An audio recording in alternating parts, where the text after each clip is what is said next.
This is the Guernsey Deep Dive podcast. Dive into discussion on local news and events. Welcome to this deep dive.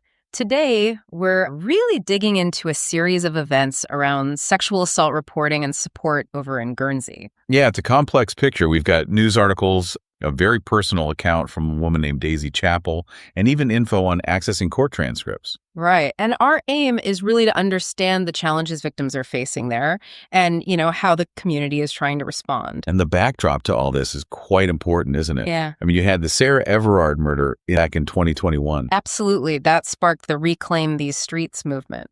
Which definitely resonated in Guernsey. They held a vigil. And that vigil itself became this platform, didn't it? It really did. Suddenly, lots of women started sharing their own stories of harassment, assault, right there in Guernsey.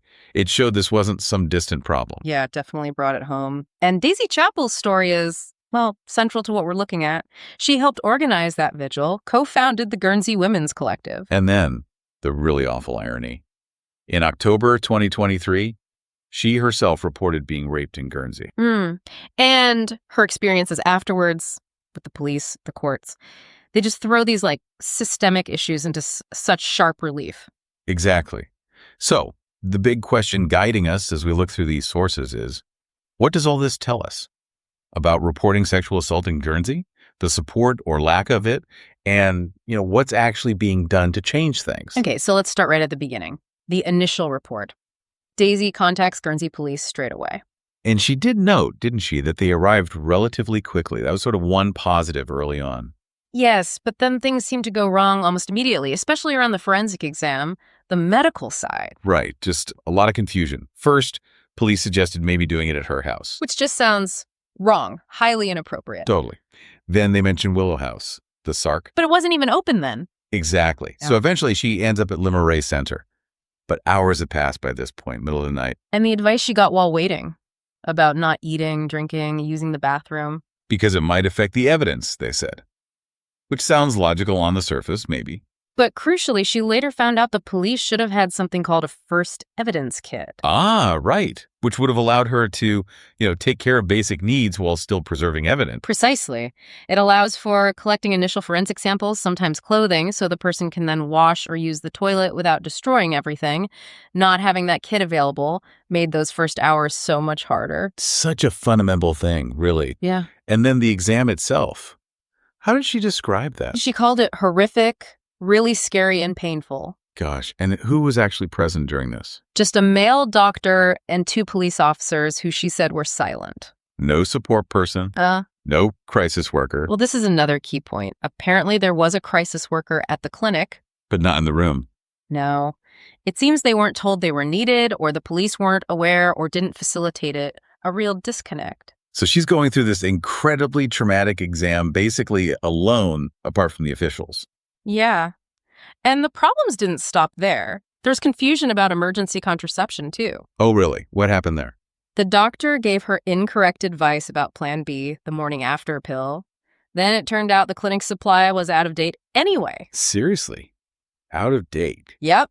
The doctor apparently told her the police would sort it out, get some brought to her. Okay, so did they? No. She followed up the next morning and was told, no, police don't provide that. So she had to get it herself? Yes. She had to go and buy it herself a full 18 hours after the assault happened. Wow. That time delay is critical for emergency contraception, isn't it? And just another burden placed on her. Exactly. Just unacceptable, really. And this pattern of miscommunication, it seems to continue, right, as things move towards the legal process. It really did.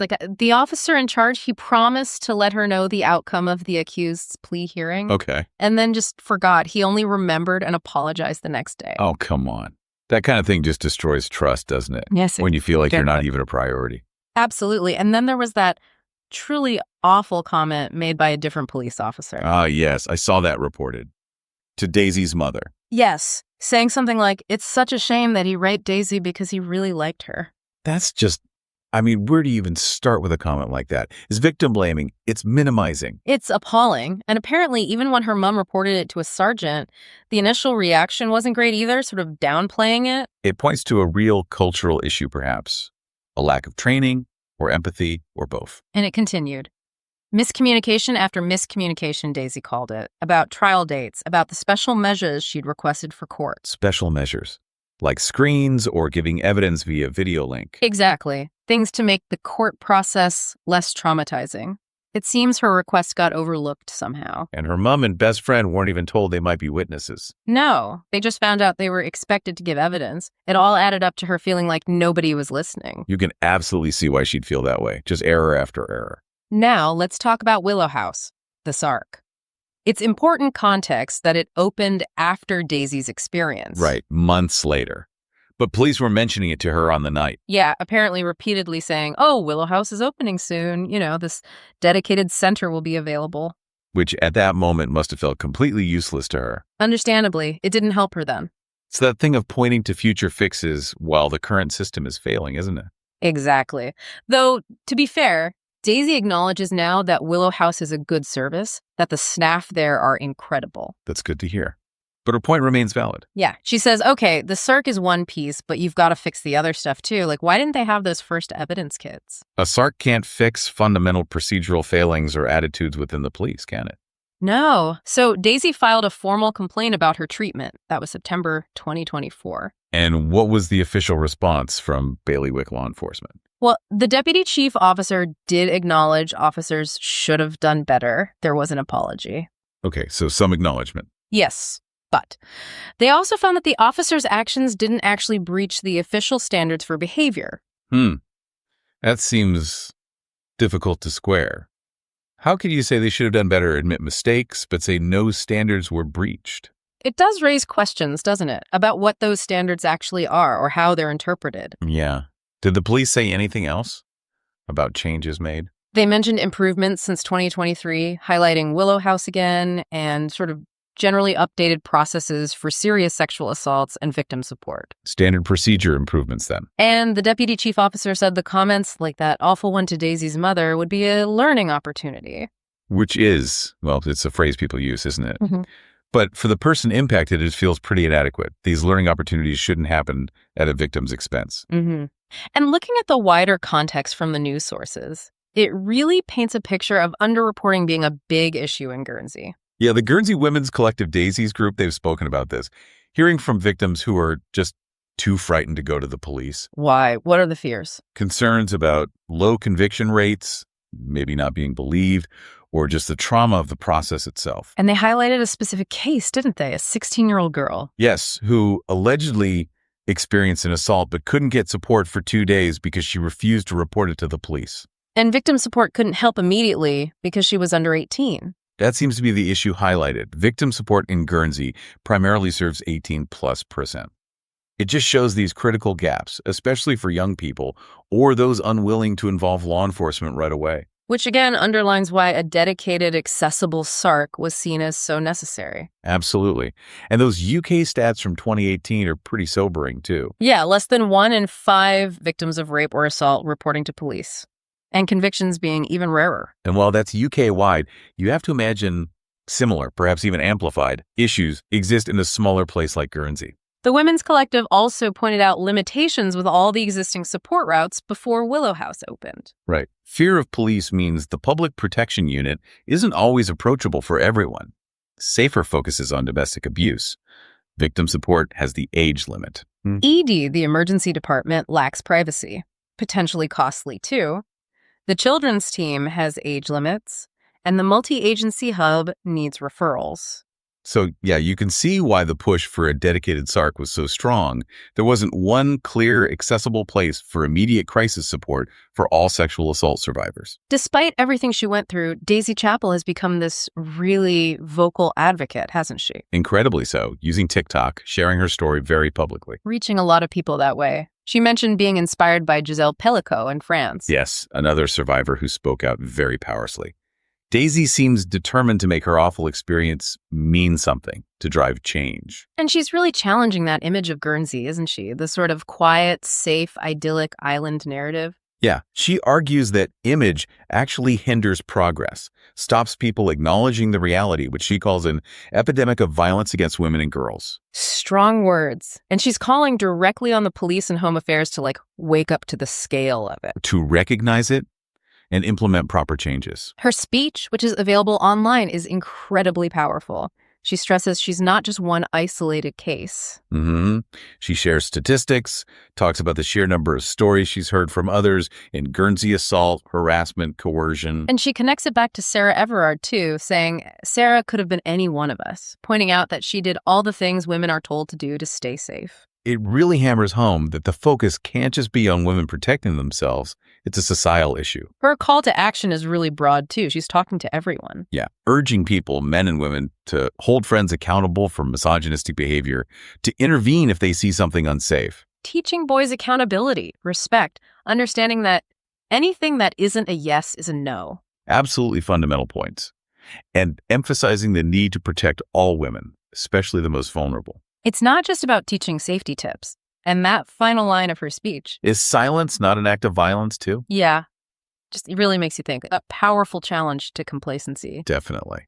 Now, there's one more piece to this puzzle. We need to cover the cost of court transcripts. Yes. This came up because Daisy was advised not to attend the trial of her alleged attacker. Why was that? In case there was a need for a retrial, her presence might become an issue, so she wasn't there to hear the evidence or the verdict firsthand. Okay, so naturally she'd want to know what happened, get the official record. Exactly. But when she inquired about getting the court transcripts, the cost was staggering. How much are we talking? She was quoted between £1,100 and £3,000. Wow. Just to get a written record of the trial. Yeah. The court's explanation is that transcription is done by a UK company, and it's considered an admin fee, not a court fee covered by taxes. But £3,000? That's hardly a small admin fee for most people, especially a victim trying to understand what happened in their own case. Precisely. Daisy said she was left with only a vague understanding of the verdict and the defense arguments. Which must be incredibly frustrating and anxiety-inducing, surely, not having clarity. Hinders closure. Absolutely. And Jenny Murphy from Victim Support made a really important point about this. Why was that? She highlighted how traumatic court is anyway, and victims often don't absorb all the details in the moment, so transcripts are vital for understanding later. It makes perfect sense.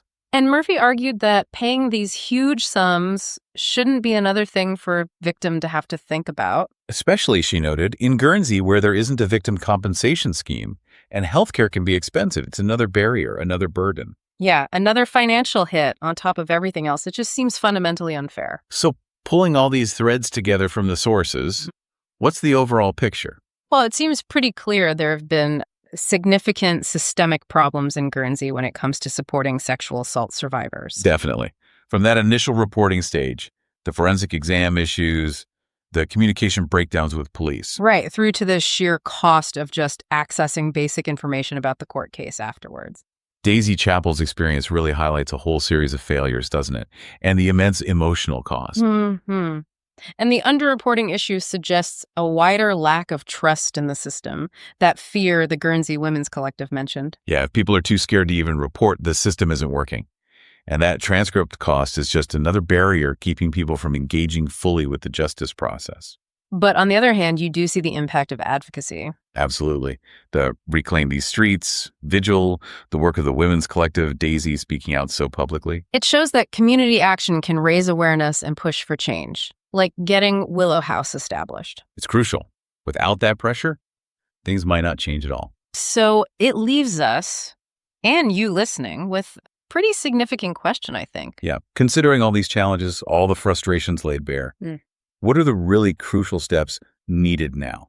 How do you build a system, a community that is genuinely supportive and just for survivors, not just in Guernsey, but anywhere? What needs to happen on an individual level and what needs to change systemically to properly tackle this? How do those two things work together? Something important to think about. How do we move from acknowledging the problem to actually creating lasting solutions? Thanks for listening to Guernsey Deep Dive. Don't forget to follow for the latest updates. Any questions or queries, email guernseydeepdive@gmail.com.